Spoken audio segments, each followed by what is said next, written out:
kí gbogbo ojú tó ń wò mí káàkiri ayé, mo kí wa lọ́kùnrin lóbìnrin lọ́mọdé lágbà nínú ilé yìí, mo kí wa pa kú dédé àsìkò yìí, àsìkò bójú ọjọ́ ti rí ẹdẹ ọdún bí o bó ló ti rí lọ́dọ̀ tiyín. Ẹ kú àárọ̀, ẹ kú àsán, ẹ kú ìrọ̀lẹ́, ẹ káalẹ́. Mo kí wa pé a kú ìbẹ̀rẹ̀ ọ̀sẹ̀ tuntun. Òní ni Monday olóyin, Monday ọjọ́ ajé, ọjọ́ iṣẹ́.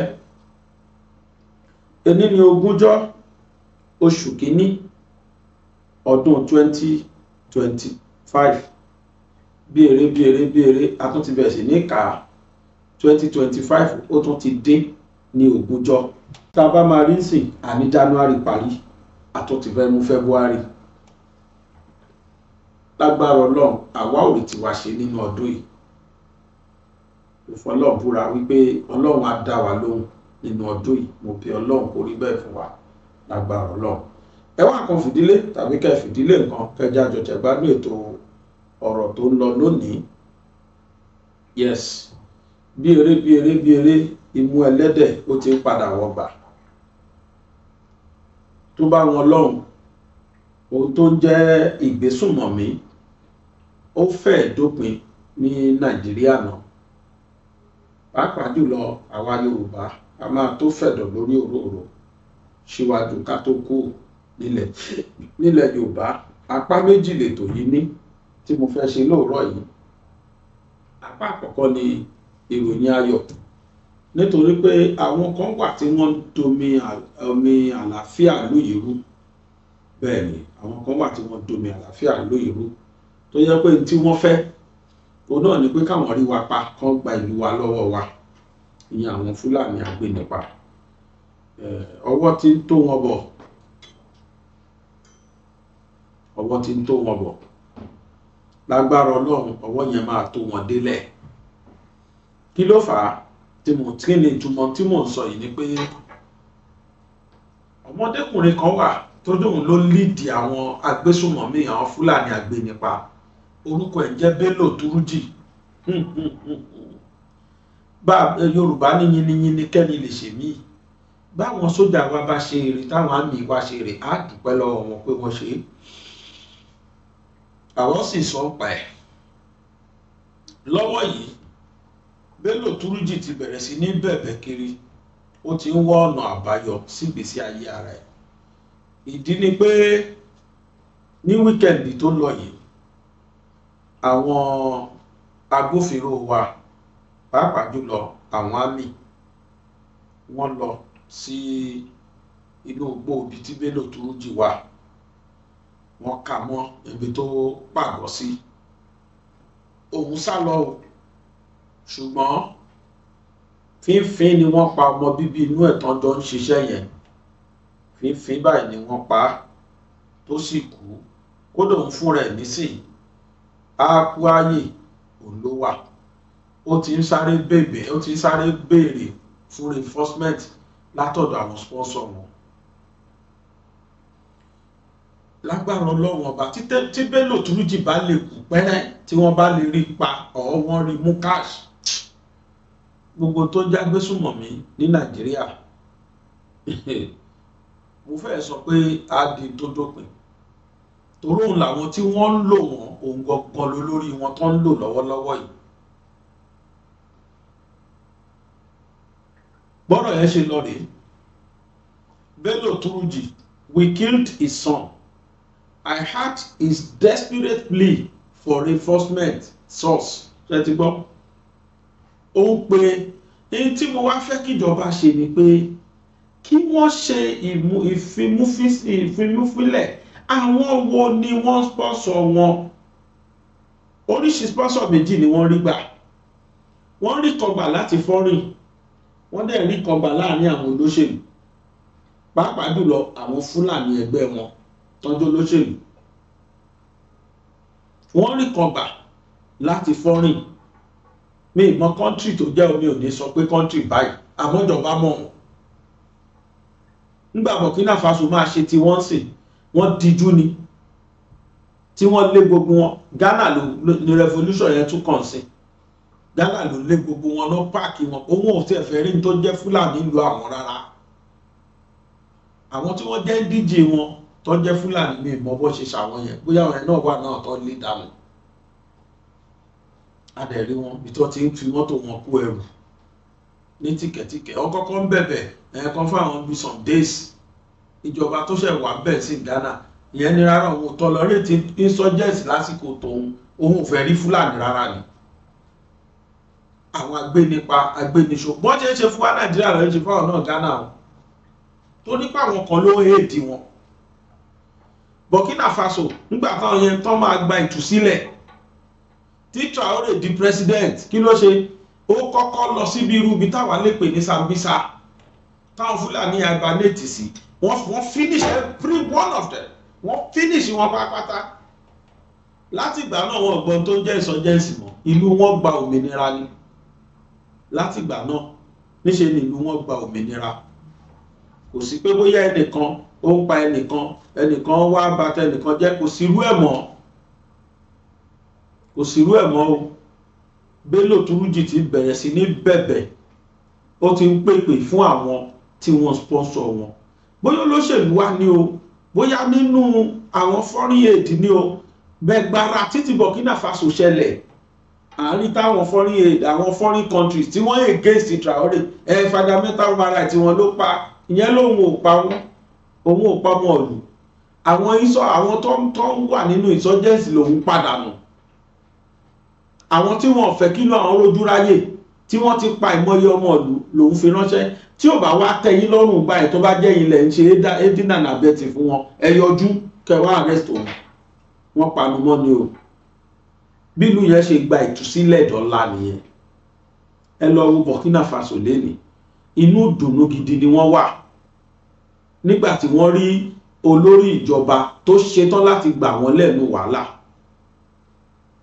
Bashiru Ahmed ló sọ̀rọ̀ yìí, ó ní Bashiru Ahmed react as Nigeria Army storms Bello Turji's location, destroys fertilities.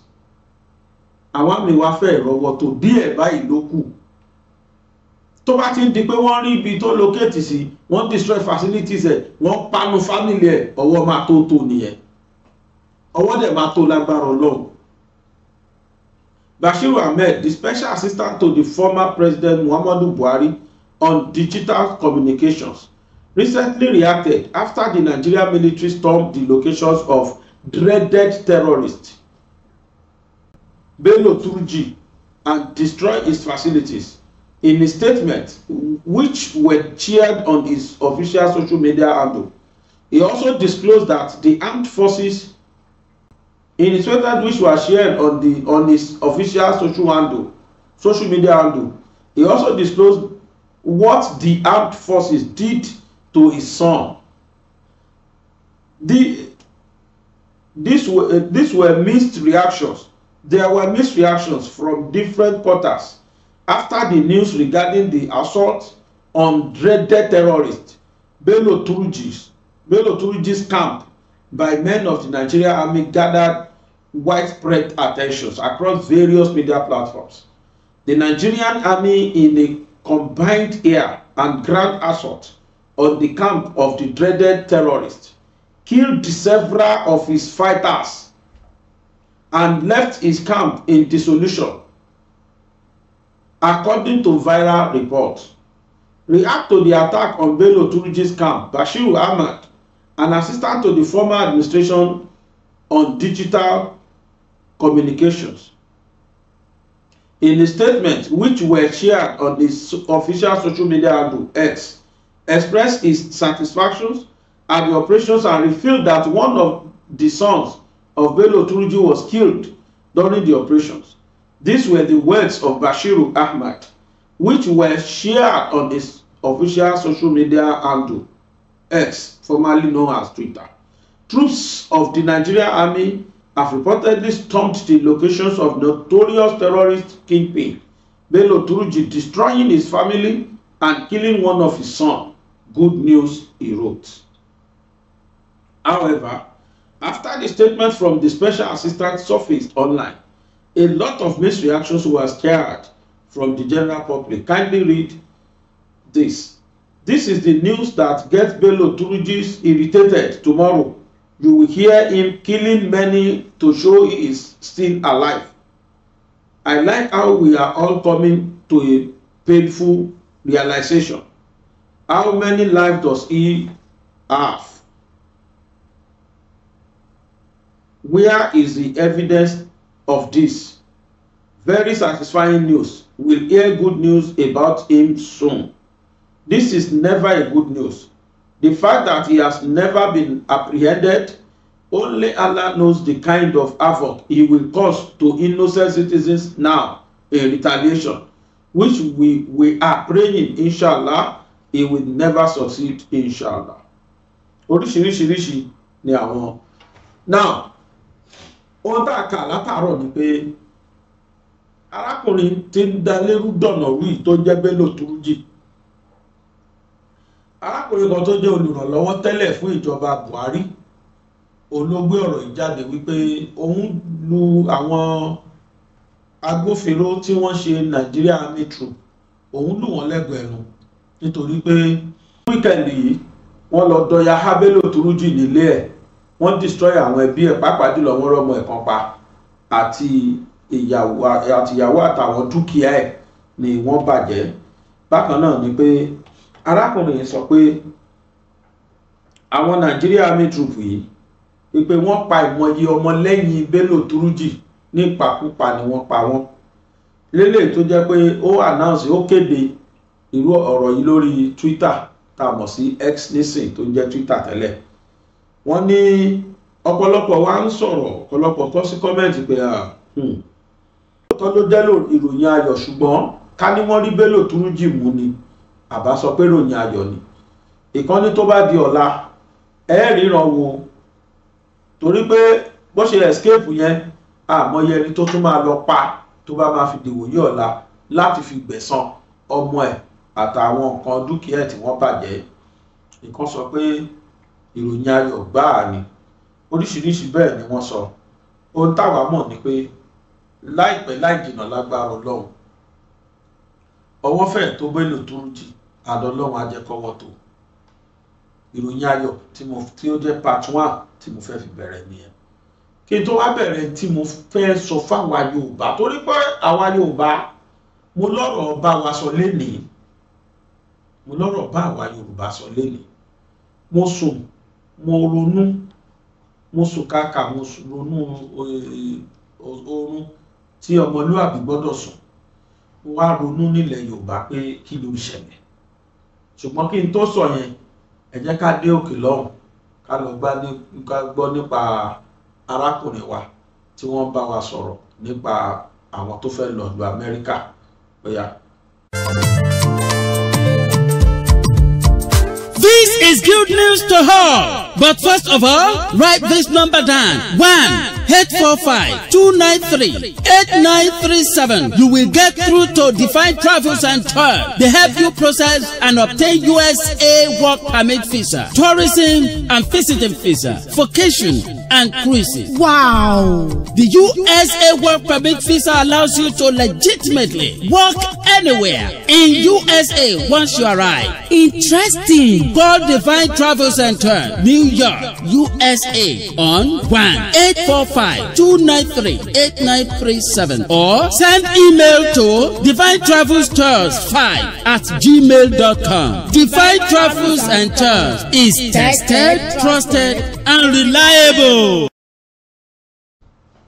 Divine Travels lẹ́gbọ́ ẹ̀.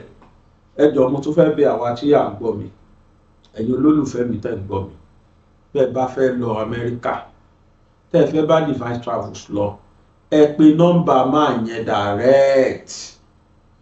Bẹ́ẹ̀ ẹni bá pè mí ní dáhùn tó bá ti gbé kọ̀ tí mo ti rí pọ̀rọ̀ Divine Travels lẹ́gbẹ́ bá mi sọ mí ní dáhùn. Phone number yẹn ní +1-845-293-8937. Ẹ pè máa yẹn fúnra ẹ̀ ló máa dá yín lóhùn direct.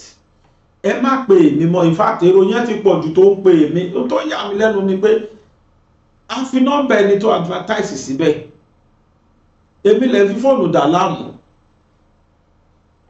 Èmi tí mi ò jàmàlà ṣe wá ṣọwọ́ mi ìmọ̀ kankan pa travelling máa yìí mi nǹkan tí mo mọ̀ ó lẹ́lẹ́rìí tí mo ní kódà ló jẹ́ kí n fi confidence máa polówó ẹ̀ because wọ́n wà náà ẹ̀pọ̀ ń ta gan but mo rí pé títí ẹ̀ confam torí mo ráwọn tó gbé lọ tó dẹ̀ bẹ̀rẹ̀ iṣẹ́ immediately olóòpá láì olófún mi confidence gbogbo yìí tí wọ́n pé tẹ́ ẹ bá gbọ́ lórí gbàgede mọ̀ kò kì í mómù lómù orúkọ mi dẹ̀ fẹ́ kó bàjẹ́ in fact matter of fact gba ní mo kọ́ polówó wọn 2022-23 tí mo ti rí táwọn èèyàn ti ń sọ pé rọ́lọ́pàá ẹ̀kíní kan ní tó sọ yìí ò possible mo stop ẹ̀ kó tó fún mi lówó mo dówó ẹ̀ padà fún má polówó lọ́dọ̀ mi mọ́ nígbà mo dẹ̀ ní pé wọ́n bá àwọn tí wọ́n believe tí wọ́n gba fọ́ọ̀mù lọ́wọ́ ẹ̀ tí wọ́n ṣe gbogbo ẹ̀ gbà yẹn o tó lọ̀rọ̀ wọn bọ́ sí náà bíi 10 mo rí bíi 5 tó lọ àwọn tó kù fúnra wọn fẹnu ara sọ wípé àwọn fẹ́ẹ̀lì interview ni o àwọn fẹ́ẹ̀lì interview lẹ́mbàsì ni látọ̀ yẹn dẹ̀ àwọn tó pass tí ẹmbàsì fún ní visa wàláhì wọ́n wà lọ́rùn o mi rí kọ́ deport anybody o mi rí kí wọ́n má ṣiṣẹ́ o ó dẹ̀ tó rápàlagbà tí mo mọ̀ dáadáa tó yẹ pé ní ò lè ṣe kó tó yẹ bá fẹ́ lọ US ẹ̀yin tẹ́ mọ aládàmọ̀ jẹ́sà ní US device travel ló ń bá wá o so ló fi mú ní confidence láti máa polówó ẹ̀ now ẹnikẹ́ni tó bá wá need the service máa yẹn call him directly don't call me again ẹlòmí àfẹ́ kí n fẹ́nu mi sọ kẹ́ fún wa lárídájú mi lárídájú kọ̀ọ̀kan tí mo fẹ́ fún yín jù tí mo sọ yìí lọ tẹ́ bá ní interest ẹ lọ bá ohun tí mo mọ̀ ní sá pé kì í ṣe 419 torí gbogbo àwọn tí wọ́n lọ through ẹ̀ kò gba anybody wọn ohun tí mo mọ̀ nìyẹn ẹjọ́ kan tí mo mọ̀ owó ẹ̀ hàn o gidi tààràtààrà gan bọ́ torí pé mi ò wáṣẹ́ lamẹ́ríkà mi ò ṣiṣẹ́ amẹ́ríkà tí bá tiẹ̀ máa lọ US máa lọ as a tourist máa lọ bẹ̀ lọ ṣeré kí n dẹ̀ padà ni lèmi ò ṣe bá a dá sí gbogbo tó ń ṣe yẹn mi ò ṣe ní interest mi ṣe apply but ẹ̀yin tẹ́ bá ní interest tó wù yín kẹ́ máa gbé bẹ̀ kẹ́ ẹ ṣiṣẹ́ bẹ̀ call him ẹ má pe èmi mọ́ ẹ wo ẹ má yẹ kí yẹn disturb iṣẹ́ wa tá à ń ṣe náà iṣẹ́ tí mo fẹ́ ṣe láàárọ̀ yìí mo kàn fi ti Bello Turji mo fi fún wa ní good news ní pé lágbára Ọlọ́run dẹ́ ká lè mọ̀ pé àwọn troop Nàìjíríà wọ́n ń ṣiṣẹ́ bẹ̀ the only thing tí màá sọ sọ̀rọ̀ troop Nàìjíríà ni pé ṣé àwa tá a wà lẹ̀ Yorùbá ṣé àwa ò lẹ́tọ̀ọ́ sí ẹ̀yin troop yìí láti máa wá bá wa rumigate àwọn inú igbó tiwa ní you people are aware even àwọn Fúlàní tẹ̀ ń lé lọ́hùn ṣé kò possible kan máa sáwá tọ́dọ̀ tiwa ní bọ́ wá ti mọ̀ pé ẹ̀ta sílẹ̀ Yorùbá they will run down here and they will be causing havoc Yorùbá làwa náà yọ ọmọ Nàìjíríà ní wá àwa náà láǹfààní alẹ́tọ̀ọ́sí kẹ́yìn trúùpù máa wá káti ẹ̀rí yín kẹ́ ẹ dé bíbà kẹ́ ẹ kọjá sínú àwọn onúgbò wa ẹ kọ́ ni máa Fúlàní yà sá nígbà tó bá rí pé ilẹ̀ Haúsá ò ṣe gbé ilẹ̀ Yorùbá náà ò ṣe gbé ilẹ̀ Ìgbò ẹ lọ bẹ̀ wọ́n á kúrò Nàìjíríà naturally fúnra wọn wọ́n kọ́ sọ́ọ́ ti mọ̀ pé tẹ́ ẹ bá ti lé àwọn ilẹ̀ Haúsá ẹ̀ ta sílẹ̀ Yorùbá wọ́n kọ̀ máa gbé wa bó ṣe wọ̀n wọ́n máa gbowó lọ́wọ́ Yorùbá wọ́n máa ṣòṣì tó wù wọ́n ni ṣáwọn òkè ń ṣọmọ Nàìjíríà ni ẹ̀yin trúùpù mọ̀ ń challenge yín látòrí ọlọ́pàá lórí Nàìjíríà Army lórí Air Force lórí Navy gbogbo ẹ̀yin tẹ́ ń bá wọn insurgency ẹja ní north we Yorùbás too we are entitled to it ẹ máa bọ̀ nílẹ̀ Yorùbá náà kẹ́ ẹ wá gbèjà wa àwa náà ní entitlement a gbọ́dọ̀ wà entitled sí i because we are all Nigerians kó tó di pé Yorùbá padà yọ tàdé máa yọ lágbára Ọlọ́run now àwa Yorùbá ẹ jẹ́ bẹ̀rẹ̀ láti ọ̀dọ̀ olórí wa Mr. President dọ́dọ̀ ẹ̀yin gbogbo ẹ̀yin tẹ́ wà ní National Assembly dé ọ̀dọ̀ ẹ̀yin tẹ́ jẹ́ ministers ó kèké wá padà wá sàlẹ̀ bí lọ́dọ̀ gbogbo ẹ̀yin governors deputy governors àwọn tó jẹ́ ministers àwọn tí wọ́n jẹ́ commissioners àwọn tó wà ní national ní state assemblies gbogbo yíyẹn la regard as olórí ilẹ̀ Yorùbá káwá dọ́dọ̀ àwọn ọba gbogbo àwọn lọ́ba lóyè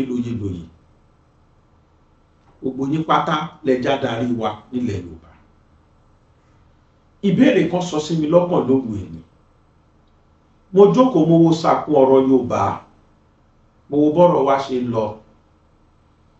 Ẹ bá mi dáhùn béèrè yìí gbogbo yín tí mo dárúkọ yìí. Ṣé èpè kan wà tó ń jalẹ̀ Yorùbá ni? Ṣé ẹ̀fún kan wà tí wọ́n ń fúnlẹ̀ Yorùbá ni? Àwọn kódà Fúlàní tàǹbù gbogbo wọn corporate bàjẹ́. Tó bá ti kú national issue ẹ máa rí tó máa corporate pa, tó máa pariwo, tó máa sọ̀rọ̀ láti gbèjà ara wọn. Hausa, the same thing. They fight for common goal with one voice. What they achieve it. Igbo ńkọ́, ẹ lọ sọ́dọ̀ wọn, wọ́n fight for common goals. Ẹnu wọn dẹ̀ kò lé lórí, wọ́n dẹ̀ achieve it. Ẹ jẹ́ ká máa bọ́ ilẹ̀ Yorùbá. Bẹ́ẹ̀ nìkan ṣe lé ẹ mọ́, lẹ́nìkan á máa lé àfè, làwọn kan máa claim páwọn superior, làwọn kan máa claim páwọn òjára wa, oríṣiríṣiríṣi dàgbàjàgbà. Kí ló ń ṣẹlẹ̀ lẹ́ Yorùbá? Kí ló dé? Why títí wá fi ń yàtọ̀ gbogbo ìgbà? Ayé ìgbà kan à ń pariwo èpè ahólẹ̀, ègún ahólẹ̀ ló mú Yorùbá, ahólẹ̀ ṣépè fún Yorùbá, fine. Ṣé pé yẹn sì jáde sí ni? Ẹ lọ sí institution àwọn ọba, ẹ lọ bọ́n ṣe bastardize institution yẹn. Tẹ́ ẹ bá wà lọ́wọ́ àbọ̀tẹ́lẹ̀, ọ̀dọ̀ ọba lẹ́ parí ọ̀rọ̀ sí, ohun tó bá sì sọ lábẹ́gẹ́. Kódà ní ìgbà kan àwọn ọba yẹn lè fún governors l'advice pé ẹ ṣe báyìí tádẹ̀ rí bẹ́ẹ̀. Even tí wọ́n bá investigate ọ̀rọ̀, táwọn ọlọ́pàá bá investigate ọ̀rọ̀, ọ̀dọ̀ ọba náà máa ń parí ẹ̀ sí. Ọba wo ló wá lápọ̀nlé mọ́ báyìí? Ọba wo? Wọ́n ti bastardize institution yẹn. Okay, ẹ jẹ́ kí n wálé. Láyé àtijọ́ nígbà tá a wà kékeré, wọ́n jẹ́ ká mọ̀ pé orí ẹṣin tí ọba bá ti gùn, ẹnikẹ́ni ò tún gbọ́dọ̀ bá lórí ẹṣin yẹn mọ́. Ẹṣin ẹranko kọ́, ẹṣin obìnrin ni mò ń sọ. Ọba gun orí lágbájá o, ìyàwó ọba ní o. Láti gbà tá a wà kékeré, wọ́n jẹ́ kó yé wa pé ẹnikẹ́ni ò tún gbọ́dọ̀ dásẹ̀ lórí ìyàwó yẹn mọ́, torí pé èèwọ̀ ni. Ẹ wá wo ilé ayé ìsìn, ẹ wo àwọn ìyàwó ọba táṣìírí túbọ̀ ṣe ń lò wọ́n bí ẹni lómi òjò, ordinary citizen. Á kí ìyàwó ọba mọ́lẹ̀, á lù bí ẹni lọ aṣọ òfì. Àwọn ìyàwó ọba gbọ́ respect ara wọn mọ́ bí ìyàwó ọba, torí páwọn ọba gbọ́ òfin ra wọn sípò. Gbogbo pátí lẹ́nu máa ráwọn balẹ̀ Yorùbá kiri sìn. Kò sí respect, kò sí bẹ̀rù, kò sí àpọ́nlé fáwọn ọba wa bíi ti tẹ́lẹ̀ mọ́. Bíi ti tẹ́lẹ̀ mọ́. Kàkà kí ọba lẹ́bi mọ̀ bọ́ bá wà lára ọ̀dì látijọ́. Gbogbo èèyàn, gbogbo ilẹ̀ máa mì tìtì ni pé ọba kan ń bọ̀. Ní ìsìn àwọn èèyàn máa dókòó máa bọba lọ́wọ́ sí ni. Níbi tí a bastardize institution yẹn dé, àwọn wo náà fi ń jọba mọ́ ń sìn? Look at them. Gbogbo àwọn afọbajẹ pátá nísìn náà ti oníkálukú ti monetize ipò yẹn. Oníkálukú ti politicize ẹ̀. Ẹ sọ pé ìlú kan nílẹ̀ Yorùbá kò sí ààfin eléyìí orírọ́. Ẹ wo bí kóòtù ṣe ń yọba ṣeré. Ẹ wo bí kóòtù ṣe ń yọba ṣeré ń sìn. Látijọ́ orúkọ rere sàn ju wúrà tó ń fàdákà lọ làwọn bàbá wa máa ń sọ. But láyé ìsìn, owó tó pọ̀ lápò ó sàn ju orúkọ rere lọ nísìn ní òwe tí Yorùbá ń pa ń sìn. Nífẹ̀ẹ́ ara wa, a máa léjò síra wa ní bí ìkóṣá bàjẹ́ fẹ́ tó dá láàrin wa, bí ìkóṣá bàjẹ́ fún. Ẹ wo kéèsì Oríyọmí Hamzat àti olórí Naomi láìpẹ́ yìí. Ẹgbọ́n tí Yorùbá sọ lẹ́nu síra wọn níta.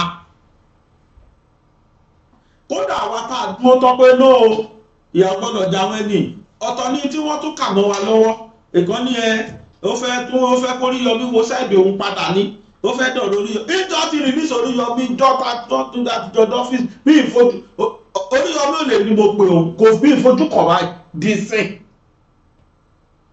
bí ìfífi ojú mi kò Oríyọmí láti jọ ti release ẹ̀ dé ní tó wáyé mọ̀ wá nǹkan lọ́dọ̀ ẹ̀ máa ti máa pààrọ̀ ọ̀dọ̀ ẹ̀ kí gbẹ́ lọ ṣe èyí tó kàn mí lọ́nà ti ṣe yẹn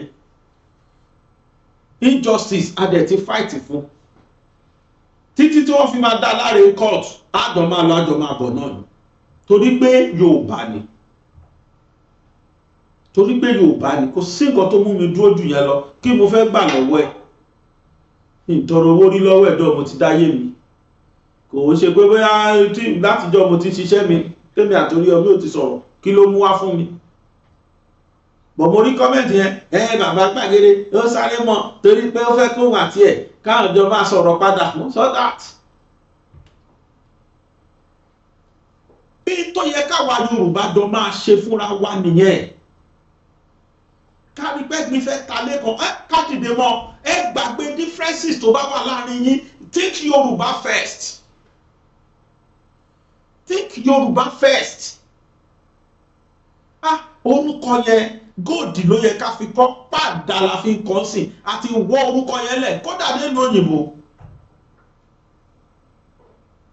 kí n máa fetí mi gbọ́ lẹ́nu ọmọ Yorùbá pé mo regret pé mo jẹ́ ọmọ Yorùbá kò yẹ kó máa bọ́ lẹ́nu Yorùbá bẹ́ẹ̀ bá Yorùbá bá wo tí Yorùbá ẹgbẹ́ òun ṣe fóun kọ́ problem tó ṣẹlẹ̀ sáwọn Oríyọmí àti Naomi ó ṣẹlẹ̀ láìpẹ́ yìí tẹ́ ẹ bá gbọ́ tó ní kálukú sọ lórí social media tó bá jókòó tó dáwọn méjèèjì jókòó tó wá play àwọn videos yẹn fún wọn ṣé trend kan náà máa ní sílẹ̀ Yorùbá tí ni bẹ́ẹ̀ ká ní Yíbò ni wọ́n máa gbé wọn jà títí tó máa fi release wọn àgàgà kan lọ́jọ́ máa Haúsá wọ́n máa dúró tì wọ́n títí tí wọ́n máa fi release wọn ni Yorùbá máa tún ṣàtakò mà ní a máa ráwọn kan tán kóra wọn jọ ẹ lórí TikTok ẹ lórí Facebook láìpẹ́ ìwọ́n ṣó Queen Naomi ìyẹ́ àtòun náà àtàwọn kan wá kí wọn àwọn yẹn wá jó wọ́n sá rí countenance woman ẹ̀ pé she wasn't okay she wasn't happy wọ́n sá fọ́ọ̀sẹ̀ pé kó jó kó bá wọn jó kó bá wọn dúdú woman ẹ̀ sá mí ló dúdú fara tí kan máa gbé báyìí ó kàn gbé lọ sórí social media ní ṣẹ́rí ṣó yẹ kí Naomi máa jó ṣó jó tọ́ sí tí kìíní kan tọ́ sí ó pa ọmọ tó I don't know Yorùbá we have problems. ẹ̀wọ̀n tó ń ṣẹlẹ̀ sí Délé Fárótìmí Yorùbá sí Yorùbá náà ni Yorùbá ò rẹ́dì láti yan lọ Yorùbá lọ́wọ́ rárá àfi tó bá rọ opportunity àti gbá Yorùbá kí Yorùbá yẹn gbá kó gbá lágbà wọlẹ̀ ẹja lẹja ń jẹ sanra òwe tí Yorùbá mọ̀ pa nìyẹn kẹ́ẹ̀ tí ò ní kẹ́ẹ̀ tó ní opportunity tó dẹ̀ ní lọ́wọ́ kó fi style gbà lọ́wọ́ ẹ̀ tí ò ní yẹn mọ́ tiẹ̀ olóńrè nísìn nílẹ̀ Yorùbá olóńrè nísìn nílẹ̀ Yorùbá kẹ́ẹ̀ tó wà nípò kó jẹ gàba lórí ẹni tí ò sí nípò kó sá chance ẹ̀ kó rí pé òun pa nígbè àfikún mi yọ lójú ẹ̀ Yorùbá tó Yorùbá ọjọ́ wo làwọn afẹ́ bọ́nú ẹ̀ and even the so-called Yorùbá nation we're talking about ṣé n ta fẹ́ lọ máa ṣe ń bẹ̀ nìyẹn.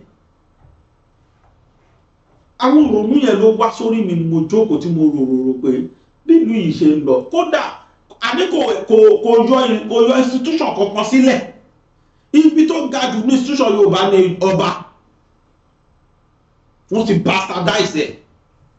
aláwọ̀ ọba yàwó ọba sòṣèré kí ló yẹ láwọ̀ dámì ẹ láwọ̀ olùpìlì tí wọ́n kí ni Portable fẹ́ láìpẹ́ yìí láyé àtijọ́ bí Portable bá dọ́gbọ́ ẹ̀ wò látijọ́ o pé bàtà tó bá bọ́ sílẹ̀ nìkan tó wọ̀ ọ́ láyé àtijọ́ ayé àti bá sunkún ìyàwó ọba gbogbo ogún lẹ lè jẹ́ lè jogún ìyàwó ọba mógún láyé àtijọ́ ẹwà yéèsì kí ló ṣẹlẹ̀ nígbà yẹn, kí ló ṣẹlẹ̀ sí ṣáwọn ọba gan pọ́nra wọlé? ṣé tó yẹ kó jókòó sórí àpèrè lẹ̀ ń fi síbẹ̀ mọ́? ṣé kì í ṣe ayésbítà lẹ̀ ń fi síbẹ̀? ẹ bá gbọ́ kun kinní kan kun kí ẹ bá dẹ̀ bá wà lọ́wọ́ àwọn oníládé ìṣìnà máa ṣí mọ́ lórí. kódà tó wà láàfin ọba ń fi ààfin ọba lẹ̀ sí ìlọ dókòtà. láti fi yé wa pé kò sí bẹ̀rù mọ́, kò sí nǹkankan tó ní ìmọ̀ nínú ipò ọba yẹn. bẹ́ẹ̀ ẹ lọ wo iye àtàpọ́nlé tó ṣe wà fáwọn ọba Haúsá. kódà ìkànṣó tó jẹ nílẹ̀ Yorùbá tí ìṣọba Ìlọrin, ẹ lọ wo iye ẹ bá rí ọba wa tó dọ̀bálẹ̀ fún kí wá kù. we have sold our right, we sold out, kò sí respect mọ́nà. ọba wa lẹ Yorùbá débẹ̀ ó tẹ̀ fún forí adé tẹ̀ ọba nílẹ̀ Haúsá, ọba Haúsá, ọba Fúlàní. ilé tó wá kú o, àwa Yorùbá ní láti jókòó láti bára wa sòdodo ọ̀rọ̀. we need to get our acts together. ọ̀tẹ̀, tẹ̀mbẹ̀lẹ̀kún, ìbátẹnijẹ́, ìbátaẹnijẹ́, ìsọ̀rọ̀ ẹni láìda, ẹni tó dá fún kó sá bàjẹ́ lójú ẹ, ó ní Yorùbá gbé wọ̀ bí ẹ̀wù ẹ wá ní àní progress. how are we going to go, how are we going to progress nínú taxi? báwo ni progress ṣe fẹ́ wá? ẹ rí bí a ṣe ń jẹ wá gbé ni nílẹ̀ Yorùbá. orin Bàbá Ògúndé ó ní Yorùbá ti sọra wọn di bọ́ọ̀lù fàráyé gbá wọn sókè wọn tún gbá wọn sísàlẹ̀. Yorùbá jókòó sílẹ̀ tẹ̀tẹ̀rẹ̀ wọn fọwọ́ lẹ́rán. àbí kí là ń ṣe sí? ẹ̀wù kò kàn mí everybody wọ̀, kò sí tó kàn mí o, náà kò kàn mí o, náà ó là ń ṣe sí. tí ò bá ti kàn wá yẹn kò kàn kò sí tó kàn wá pẹ̀lú ẹ̀. ẹ lọ sílẹ̀ Haúsá, ẹ lọ bọ́ ṣe máa bẹ́wù lẹ́tọ̀ máa gbá pẹ̀rẹ̀ wọ̀ láti defend the integrity ọmọ ìyá wọn to the core. go to Fulanis. ẹ̀rí tí Buhari di president, odidi ọdún mẹ́jọ yẹn ni Fúlàní gbádùn jù Nàìjíríà. because kò sí bó ṣe wọ́n dàlúgbú mọ́ lórí, ó rí wọn báyìí ó dẹ̀ support wọn. wọ́n bàlù Yorùbá ti gbọ́n jù. ẹ tó tako Tinubu jù láyé Yorùbá ni. a ti gbọ́n jù. a ti ṣe kí ni? a ti gbọ́n jù.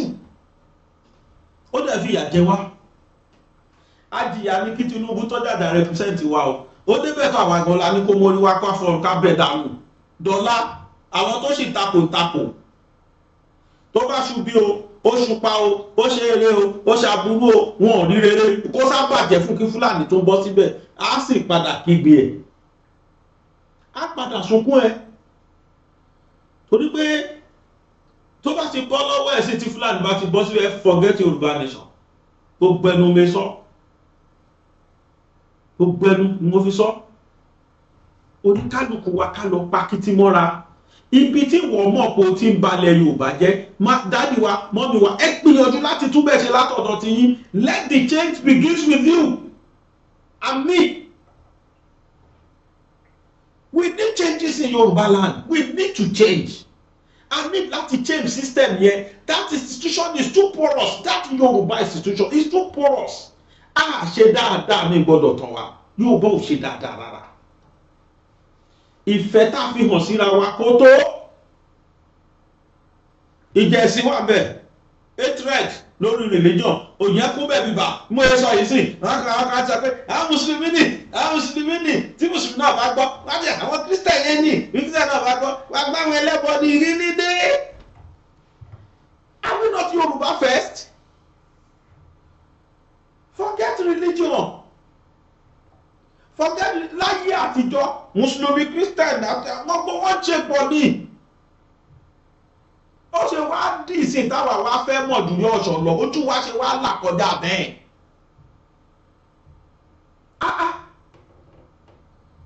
a ṣe wá sọ̀rọ̀ àwọn adọ́lọ́hùn gan-an fún rẹ̀ tá à ń dájọ́. ẹ lọ sórí social media káàkiri ẹ lọ wo táfà kan bá sọ̀rọ̀ ẹ lọ wo comment bí pásítọ̀ kan sọ̀rọ̀ ẹ lọ wo comment báwọn aláwo sọ̀rọ̀ ẹ lọ wo comment. Àwa sọ̀rọ̀ àwa dọ̀tá ara wa, a ti gbàgbé pọ́mọ ìyá ni gbogbo, a ti gbàgbé pé Yorùbá ni wá o. Àwa sọ̀rọ̀ àwa dọ̀tá. Everybody now hates everybody. Adẹ̀jọ́ ń jà kíkà kó lábẹ́ Fúlàní. Àbá ti kú òní. Àbá ti kú òní dey play. Ẹ jẹ́ ká fi ẹnìkan ṣe àríkọ́gbọ́n. Òun náà ni Sunday Igboho. Look at Igboho. Ẹ wo life máa yẹn. Ẹ jẹ́ ká sọ, in fact, the reason why I adore that man, it is because of his character. He's very respectful. Ẹlẹ́ ló sọ̀rọ̀ gbàgbàgbà àdàmọ́ nìyẹn. Ṣùgbọ́n ọ̀rọ̀ gbàgbàgbà ẹ̀yẹn, everybody bàbá mi, everybody ìyá mi ni lọ́dọ̀ tiẹ̀. He's very respectful. He's very humble. He might not be gentle. Àdàmọ́ ni.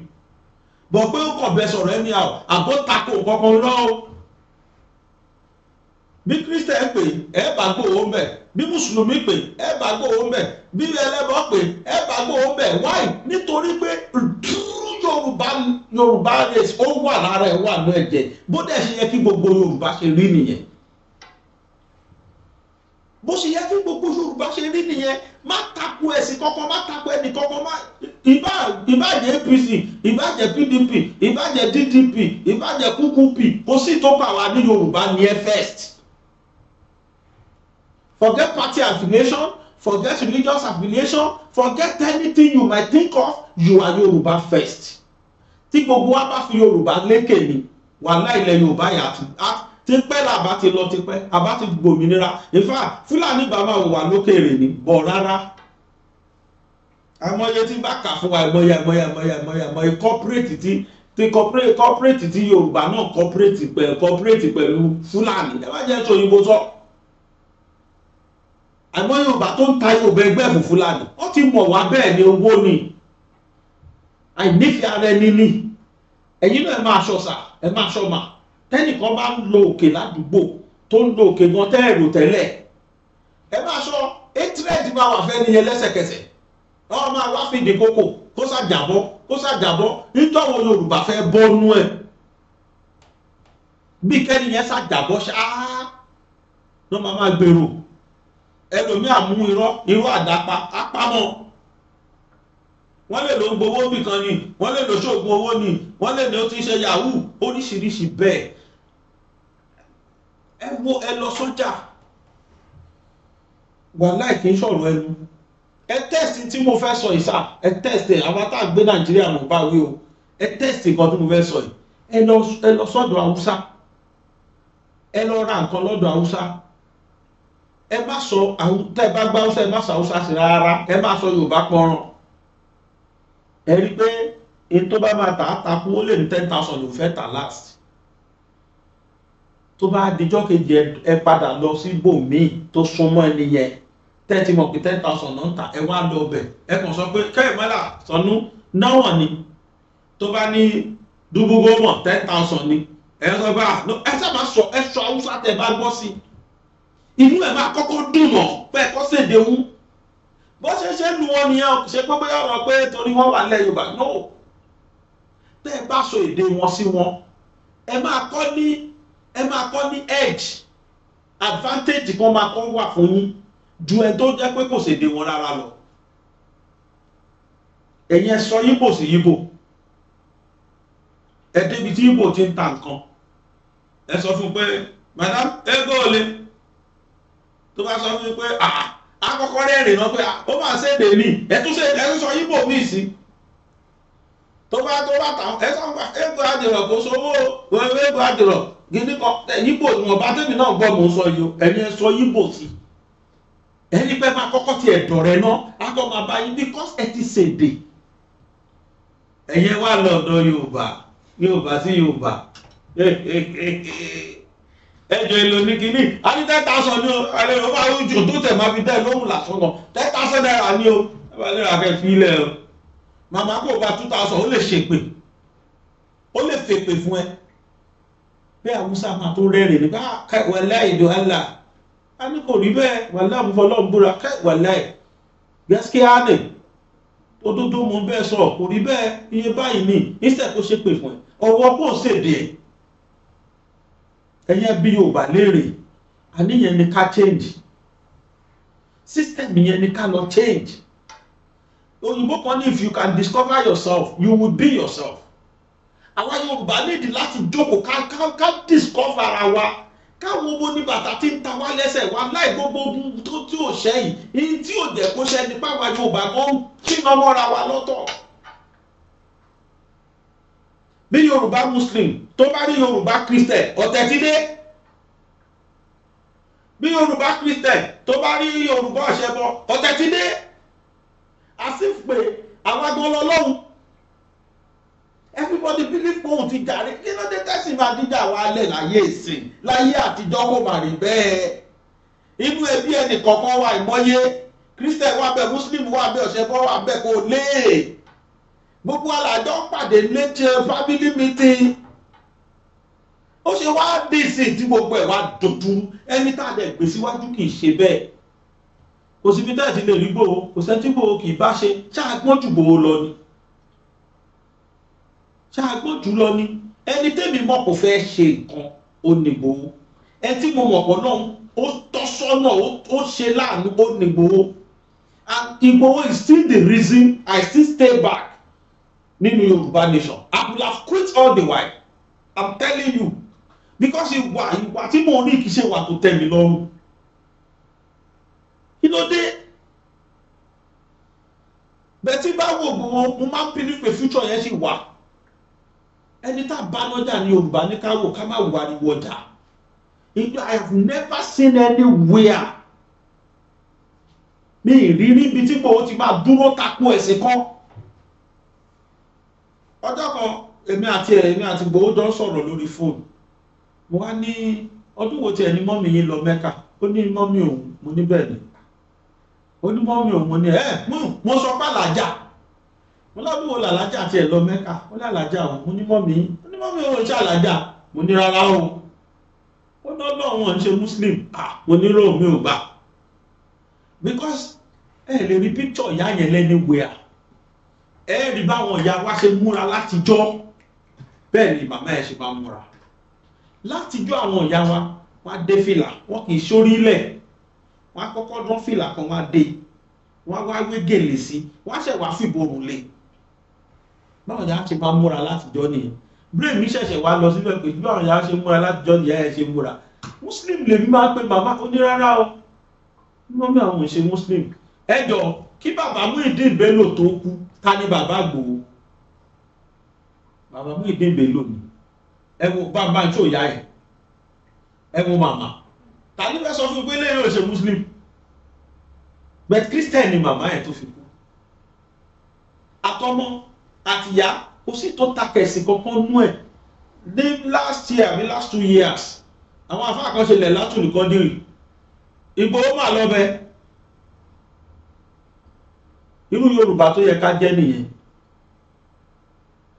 kó ní ṣọ́ọ̀ṣì máa ṣe tiẹ̀ ẹwà Abíọ́lá tí Abíọ́lá fi kú bó ṣe kọ́ ṣọ́ọ̀ṣì ló ṣe ń kọ́ mọ́sálásí kí ló wá dé táwa fẹ́ mọ lọ́jọ́ lọ́hùn lọ kí ló dé tá sọra di pé Ọlọ́run ẹ̀sìn dájà wálẹ̀ òṣèlú ó ń dájà wálẹ̀ àwa sọra wá dọ̀tá Yorùbá sí Yorùbá aṣọra wá dọ̀tá Haúsá sọra wọn dọ́mọ ìyá kódà tí láìsí Haúsá kẹ́ẹ̀tún ṣèdè Haúsá ẹ̀ẹ́túndọ̀rẹ́ wọn kódà inú àti dùpá pẹ́ẹ́ ṣèdè ń ohunkóhun tó bá tàtẹ́ bá ti ṣèdè ẹ̀ sí ẹ̀ẹ́rà cheap bẹ́ẹ̀ náà ni Yíbò kí ló wá dé tó jáwa Yorùbá sí Yorùbá tẹ́ ẹ bá dé ọ́fíìsì kan ìlàrè lẹ́nu ẹ̀ yìí o tẹ́ fi mọ̀ pé Yorùbá tó di kọ́ ni o ẹ̀yin ẹ sọ pé ẹ káàárọ̀ sà ó máa yí pàkọ́ sí yín ni in fact ṣe matter of fact torí ẹ káàárọ̀ sà ó lè disqualify yín kó lè qualify is speaking in vernacular èdè bàbá mi ní vernacular orí òyìnbó tó sọ vernacular orí ẹ̀ ti yí èdè bàbá tèmi ní vernacular èdè tí ẹ̀yẹn lingua franca ní òjò vernacular ẹ káàárọ̀ sà á wù ẹ̀ tẹ́ ń bá ìgbé kí ló ṣe lé kẹ́ á tó sọ pé mo rí àtẹ̀jáde kan tèmi náà wá wípé kí n wá ṣe àwọn ìbéèrè ìgbaniwọlé, that is interview. Mo wá ṣe ìbéèrè ìgbaniwọlé síbí ni kò ní dáhùn a máa ka newspaper lọ pé owó yẹn ń sọ Yorùbá àfi bí ẹni passport bẹ̀rẹ̀ lẹ́ẹ̀kẹ́ yìí tó pọ̀lá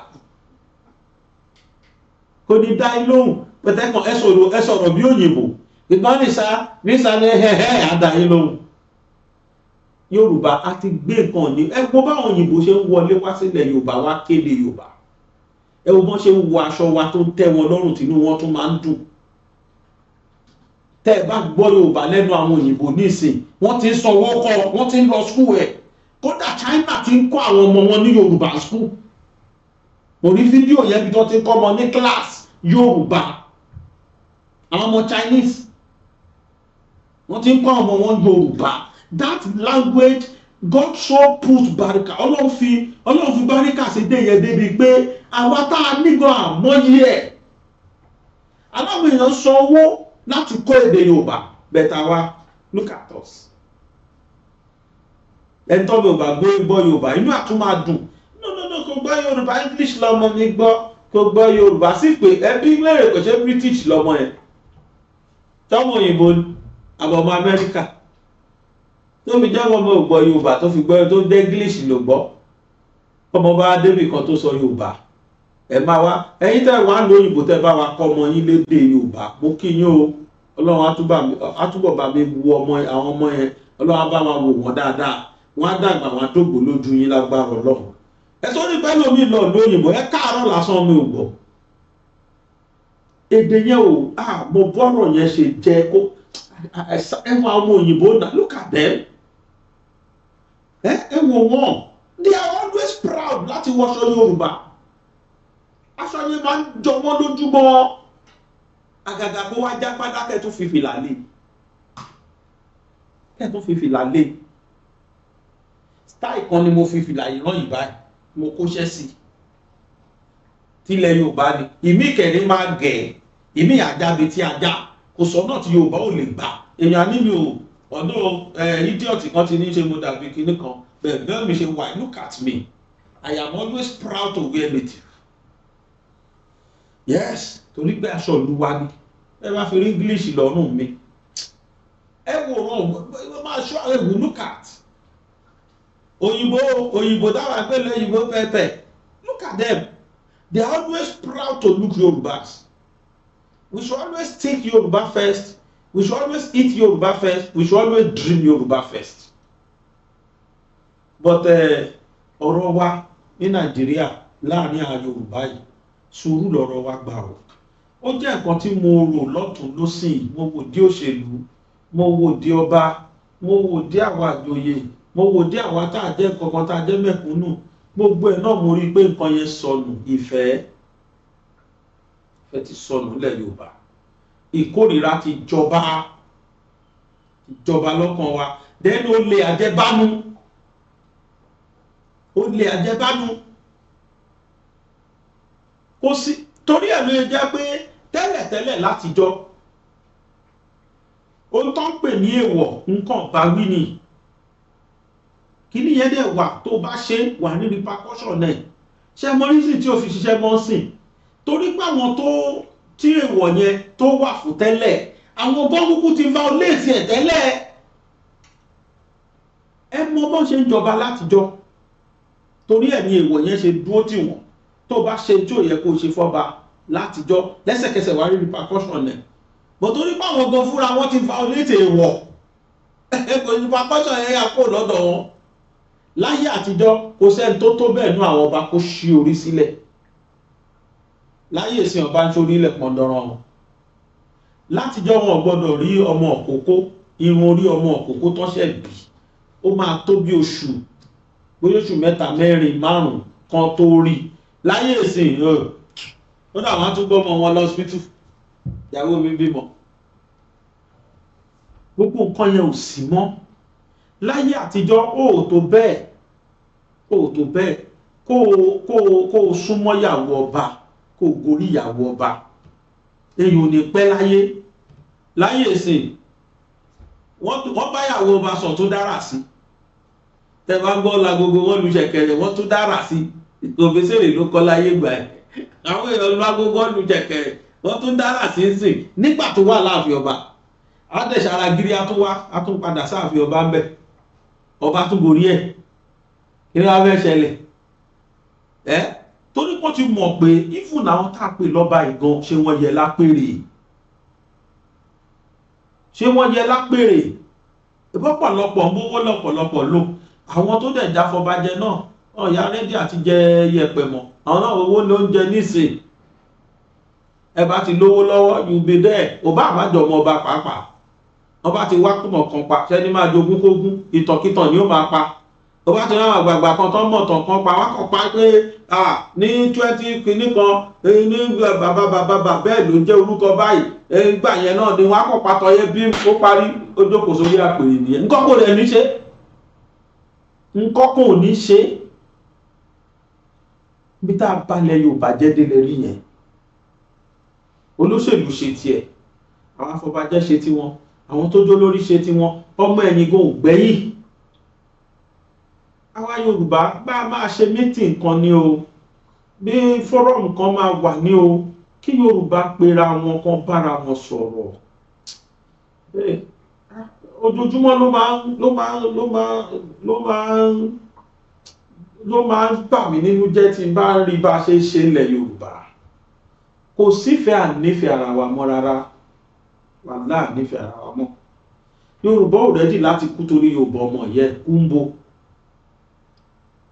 àbí kó ọ̀nà tí ó fi gbà ló máa wá kiri ọ̀nà tí ó fi palẹ́kún ló máa wá kiri Yorùbá nípa Yorùbá ẹgbẹ́ ẹ̀lẹ́kún láyé ìsìn crime ní adẹ̀dájú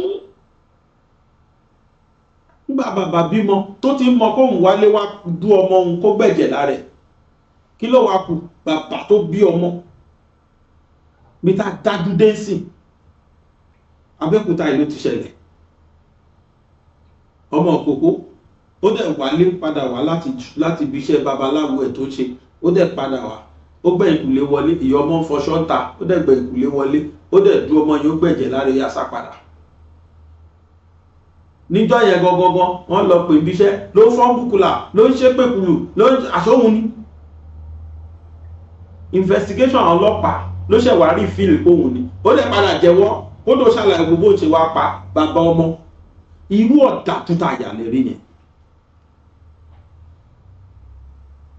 ẹ lọ sáàrin àwọn ọlọ́pàá Ìgbò máa ṣetán láti dúró ti Ìgbò ẹgbẹ́ wọn Haúsá máa ṣetán láti dúró ẹjọ́ tẹ̀lé Haúsá yẹn ló gbó eré àná ọjọ́ kan àti Benin bọ̀ mo lọ sí Benin Republic mo wá bọ̀ mo wà nú mọ́tò mo wọ public mọ́tò Haúsá ló dúró sọ̀kan lọ́gá àwọn custom yẹn Yorùbá gangan ló wá yọjú sí wa nú mọ́tò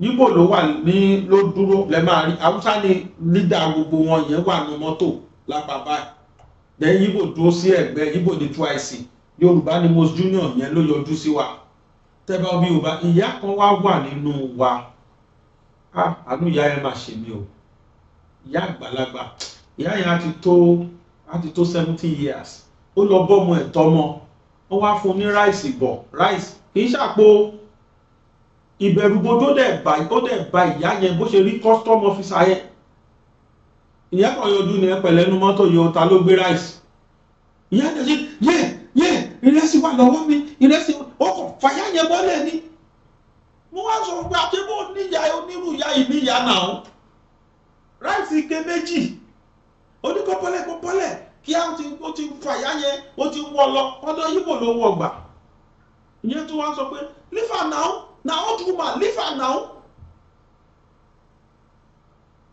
wọ́n wá gbà tí ìyá yẹn débẹ̀ ìyàwó náà ọkọ mi mo ra tọ́mọ mi tọ́mọ ni ibẹ̀ lọ ti fún mi ní ráìsì ike méjì náà ẹ̀rù ti ń bà ìyá yẹn ipò yẹn ló wá mú ìyá yẹn wá láàrin fọlọ́ọ̀búra tí mo sọ Tobi say dem tell me I was there ipò yẹn ló wá mú ìyá yẹn jókòó wá ní kí ìyá jókòó kó relax ó tún wá bú Yorùbá ẹ̀ pé ṣé bí you see say na old woman you wan kill am I take I see from Nana mo wá wò pé Igbo ó tún wá bá idiot yẹn jà if na you wan kill am gbàtí ìyá yẹn wà òkè tán ó fún lómi ó ní kí ìyá yẹn fomi kó rọ́ mi yẹn sórí ìyá rọ́ mi ẹrú tí ìyá yẹn bá kú àlọ́ wọ́ ìyá yẹn báyìí tó ń wọ́ lọ pé kó níṣó ó fa ọrùn aṣọ ìyá yẹn pé kó níṣó ọlọ́run wá mú òun kọ́ ní lídà ká lóhun lọ̀gá ni wọ́n á dìde níyà yẹn wọ́n ní jẹ́ ká gbé ìyá yẹn lọ sábẹ́òkúta lọ sí Ṣàngó níjọ́ yẹn ká lóhun lọ̀gá Yorùbá sí Yorùbá ẹni tó tẹ́gbẹ́ ìyá ìyá ẹ̀ èyí tí wọ́n á fẹ́ fàyọ ni pé mo á wo ìtútọ́dọ̀ pa ń bẹ̀ nígbà tó ń tẹ́ ara ìyá yẹn wálẹ̀ tán wá ní kí Ìgbò yẹn wá ní kí ìyá yẹn gbé ráìsì yẹn wá ó wá mú ìyá yẹn lọ sọ́dọ̀ ọ̀gá wọn ìyẹn fa lala báyìí àwọn Haúsá tó máa ń fa lala báyìí yẹn gbàtọ́ dẹ̀ débẹ̀ mi mọ́ tọ́jọ́ sọ lọ́ba ní kí ìyá máa lọ mo fọ́lọ́ ń búra wà láì máa Haúsá yẹn tún kọwọ́ sápò ó tún fún ìyá yẹn lówó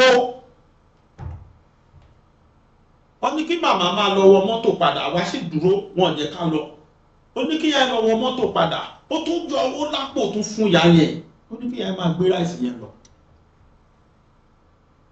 mo ṣẹ̀ṣẹ̀ wá gbẹ́ kí ọ̀tún àti tòsì mo wá sọ̀rọ̀ fún kọ́sítọ́ọ̀mù mo ní mi ò rò pé léèrè ló tí ọmọ Ìbàdàn ni ẹni ọmọ Ìbàdàn má bínú o torí èdè Ìbàdàn wà lẹ́nu ẹ̀ mo ní mi rò pé léèrè ló ti wá ìwọ ọmọkùnrin wọn ò dẹ̀ tó ẹ rárá wọn ò tó rẹ́ni tọ́ ẹ ọlọ́wọ́ àṣùtì mi tó bá bí bàbá ẹ̀ lè ṣùtì mi tó bá tó bẹ́ẹ̀ ṣùtì mi ìwọ wo àwọn elédè méjì tó kù wo tútọ́ pa fún ìyá tí wọ́n wọlé sórí Haúsá fún lówó Ìgbò rán mi lé lórí ìwọ̀ wọ́lẹ̀ wọ̀kúwọ̀ yá ẹ̀dẹ̀ tún sọ Yorùbá ṣé ìyá yóò tẹ̀gbẹ́ ìyá ẹ̀ tí ìyá ìbá kú sí kí ló fẹ́ ṣe sí ẹ̀rọ àná ṣe máa gbé ráìsì mú níṣòwò gbọ́dọ̀ àwọn ọ̀gá ẹ̀ méjì tó kù lọ.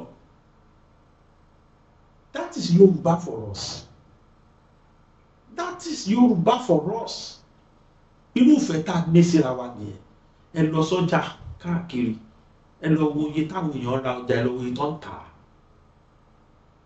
Àwa náà nífẹ̀ẹ́ ara wa o wà láyé ìfẹ́ ti sọnù pátápátá nílẹ̀ Yorùbá ìkà ọ̀dájú ló ń rúlù wa nílẹ̀ Yorùbá ọdún àwa kan wà tó jẹ́ pé lọ́ọ́ ṣe fojú àánú sára wa torí tí kì í bá ṣe bẹ́ẹ̀ ni kò yẹ ká máa gbé àwọn èèyàn wa bí ká máa wá béèrè ìrànlọ́wọ́ kẹ́ ẹ máa ràn wọ́n lọ́wọ́ àwọn tẹ́rí tó ṣì ran àwọn èèyàn lọ́wọ́ yẹn ojú àánú ṣì wà fáwọn ni ẹ wo ya surprise ṣé yẹ kó rí òrùn lọ́wọ́ bẹ́ẹ̀ nítorí wípé Yorùbá tó tẹ̀lé mi púpọ̀ nínú wọn já láàánú èèyàn ẹ wo ya Joshua àmọ́ rí gbogbo wọn tó dáwọ́ ìwọ̀n ọmọ wọn rí mi ìríyà Joshua rí láyé lẹ́yìn ìjọ mo rí lórí tẹ́lì kí n tó wà lọ ẹ̀dẹ̀ ó báwọn èèyàn ṣe dìde mọ́ pàánù ọmọ yìí gbọ́dọ̀ kú pé bẹ́ẹ̀ bá àgbálá ìsàn kan wá àwọn èèyàn ti sáré dáwó fún àánú tó sì kù ní tó yẹ káwa Yorùbá máa ṣe fúnra wa nìyẹn irú ìwà ta nídìí nìyẹn nílẹ̀ Yorùbá ní tó yẹ tá a bá ń ṣe bẹ́ẹ̀ wà láyà nípẹ́ gòkè àfi kájọ ní ìsopọ̀ ẹ̀mí kájọ nífẹ̀ẹ́ kájọ fìfẹ́ bára wa lò tẹ́ ẹ bá nílé kan tó ń tòrò ẹ lọ ṣọ́ ilé yẹn ìfẹ́ ní òsọnù bẹ́ẹ̀ o ìfẹ́ ti sọnù lẹ̀ Yorùbá o kódà ká gba Yorùbá nation lénìí wà láìpò tí fẹ́ ò bá tí ì padà wá irọ́ làjọ ń pa o irọ́ gidi olóṣèlú ò nífẹ̀ẹ́ wa àwa ló nífẹ̀ẹ́ olóṣèlú wọ́n rẹ́dì láti exploit wa look at us ilẹ̀ Yorùbá yìí náà ni àfi bí ìpá làwọn olórí ẹ lọ gbogbo gbèsè ayé tí Yorùbá gbé àìmọye tí ò níṣẹ́ ládùúgbò tó lówó kan sí mọ̀ kí ni contribution sí àdúgbò yẹn kí ni contribution ẹ̀ tó lówó kan bá kú ládùúgbò àwọn èèyàn kì í fìlẹ̀ bẹ́ẹ̀ bó ṣe yẹ kó rí ni pé kó lówó kan kú báyìí kí gbogbo àdúgbò yẹn dàrú ká máa gbọ́ yé àṣírí àwọn tú ẹni tó olówó ẹgbọ́dọ̀ àwọn èèyàn gbọ́dọ̀ mú ẹfíkẹ́sì yẹn gbọ́dọ̀ fílẹ̀ ẹfíkẹ́sì yẹn pé nìkan wà tó lọ ń dá lóhùn tó wà ládùúgbò yẹn ẹ̀gbọ́n náà bá wá ṣe Yorùbá ò tún ní times ẹ̀mọ́ lọ́wọ́ pàápàá that same Yorùbá káró lówó kan sìn kó máa import rice kó máa gbé bí gbogbo nǹkan ṣe lè ó yá every Sundays kó máa pín àpò rice méjì kó máa tú ó yá ẹ wá gba kéèkọ̀ kan kí àwọn èèyàn máa ló fi ń ṣe rituals. Bẹ́ẹ̀ bá dẹ̀ rẹ̀ tó ṣe rárá náà kì í ṣe tó dáa. Àfi kí Yorùbá ká trust ara wa ká jọjọ́ rẹ̀ ká ní ṣe rí tí ìfẹ́ bá rule mo fọlọ́n búra kò sí tí ò lè ṣẹlẹ̀. Òyìnbó kan ní love can move mountain. It is true. Where there is love, there is God, there is everything. Ibi tó lọ bá wà nífẹ̀ẹ́ máa wà, ibi tí ìfẹ́ bá wà lọ́hùn wà bẹ́ẹ̀. Káwa Yorùbá pera wa jọ ká nífẹ̀ẹ́ ká promote ìfẹ́ láàrin ara wa. Ìyà tó bá talé Yorùbá kan gbogbo Yorùbá níyà yẹn talé kájọ mọ̀ bẹ́ẹ̀. Ẹ jẹ́ kájọ nífẹ̀ẹ́ ara wa, kọ́ bá nífẹ̀ẹ́ joyè kí joyè nífẹ̀ẹ́ ọba. Káwọn joyè àtọ́ bá nífẹ̀ẹ́ aráàlú káràlú náà wá nífẹ̀ẹ́ olórí. Tá a bá jọ fìfẹ́ lò, tá a jọ ní ìsopọ̀ ẹ̀mí, tá a jọ ṣe nǹkan bó ẹwọlẹ̀ Yíbò ẹwọlẹ̀ Haúsá ẹwọ bí wọ́n ṣe nífẹ̀ẹ́ ara wọn kí ló dé táwọn ò nífẹ̀ẹ́ ara wa. Ẹ̀yin ọba wa ẹ̀yin náà ẹ fira yín sípò ọba káwọn èèyàn lè pọ́n yín lé àpọ́nlé ipò ọba ipò àpọ́nlé ni. Àwọn tí ò yẹ ká gbọ́ lẹ́nu àwọn bá ń gbà mí ẹ máa gbọ́ bá ara dẹ̀ máa rì yín. Ó máa ń ká àwa lára táwọn èèyàn bá rí dínkù ọba tó ń mọ̀ọ́mọ̀ tó dóhùn ló máa fi ọwọ́ bíbọ̀ lé olóṣèlú kiri, ọba tó yẹ kó bá rí ibi tó máa jẹ kò kọ̀ láti dọ̀bálẹ̀ àti gbàgbé pọ́ bá lòun níjọ́wò la fẹ́ bọ́nu irú nǹkan yẹn. Ayọ̀ wá sọ ìyàwó ọba dẹ́ṣin máa máa gùn wọn kiri kò sí caution kò sí kinní. Àwọn tá a pèlò lórí ẹ̀sìn náà ńkọ́ àtàlùfà àtàfà ẹ jẹ́ kó ní kálukú mọ́ rẹ̀ ní Yorùbá tó dáa. Let the changes begins with us. Látọ̀dọ̀ tèmi o dandan ni kí dáadáa ó tara mi wá sí Yorùbá. Tá a bá ti make resolution bẹ́ẹ̀ before you know it ilẹ̀ Yorùbá yìí need overhauling o. Ilẹ̀ Yorùbá need overhauling and not until when we have that overhauling bá a ṣe máa pariwo ẹnu rẹ̀ ọlọ́mọdé àwà lójú kan o. Ó dà àwọn kan believe pé àwọn ju gbogbo àwọn tó kù lọ. Ṣé báwọn kan làwọn elite ló jẹ́ gbogbo effort bàbá Bánjí Akíntóyè gbogbo effort Ìgbòho àwọn kan truncate nílẹ̀ Yorùbá yìí náà. Wọ́n truncate pa tó wọ́n láti gba Yorùbá nation ẹ̀sìn àwọn ò ní lágbára mọ́ àwọn ò ní ráyè dépò mọ́. Bóyá àwọn kan wà bẹ́ẹ̀ tọ́ dẹ̀ wà lókè tọ́ wà ń di àmù tọ́ ń fọ́ àmù fún wa. Oníkálukú ká lọ get àtàrà wa together kí Yorùbá lè délẹ̀ lérí. Mo kàn pé wá ṣàkíyèsí ni o èmi náà ò dáa o èmi náà ò mọ̀ tán o èmi náà ò expert o but ìjọ tí wèrè bá ti mọ̀ pé òun ya wèrè ìjọ yẹn ni wèrè ti sàn. Ìjọ tó ní kálukú bá discover rẹ̀ pé bílẹ̀ mi náà fi ń balẹ̀ Yorùbá jẹ́ ibi tí mo ti ń balẹ̀ Yorùbá jẹ́ rè máa túnṣe látọ̀dọ̀ mi. Ìjọ yẹn la bọ́ o oníkálukú náà máa túnṣe ipòkípò tá a bá wà ká má fi cheat àwọn èèyàn ká má fi chance wọn ká decide pé ipò tí mo wà yìí máa fi túnlẹ̀ Yorùbá ṣe ni. Lágbára Ọlọ́run Yorùbá ò ní kú sóko wá kan jẹ á padà délé ilé ayọ̀ ilé ire láyọ̀ àtàlàfíà torí pé owó wa ni wọ́n ń ná ní Nàìjíríà oògùn ojú Yorùbá ni wọ́n ń ná fi ṣara ní dé Nàìjíríà. Bí Yorùbá bá dá dúró lẹ́nìí ẹ̀yìn ó rí kó ti Nàìjíríà wà. Oníyanṣẹ́ ọlọ́kàṣe gbẹ̀yìn tẹ́ bá mi ògbẹ̀yìn là dúpẹ́ lọ́wọ́ ẹ̀. Bàbá yẹn ní kí ló ṣẹlẹ̀ sí Yorùbá ọmọ aráyé kí ló ṣẹlẹ̀ sí Yorùbá ọmọ ènìyàn. Yorùbá sọra wọn di bọ́ọ̀lù fàráyé gbá níjọ́ wo la discover ara wa tá à ní jẹ́ bọ́ọ̀lù fáwọn èèyàn pamọ́. Let us go and think about it. Ilẹ̀ Yorùbá yìí lágbára Ọlọ́run wọn ní fi pè tán à ní ṣe orúkú lágbára Ọlọ́run láyọ̀. Ojú ayé ò wáyé ṣámálámálá. Mo bójú ayé ò wáyé ṣámálámálá. Mo máa bójú ọ̀run òkùnkùn ló ṣubúlẹ̀. Mo máa bójú ọ̀run òkùnkùn ló ṣubúlẹ̀. Mo ní ẹ̀ẹ́rẹ́ yìí o. Kí ni dé sí Yorùbá o ọmọ aráyé? Kí ni ṣẹlẹ̀ sí Yorùbá o ọmọ Oòduà o?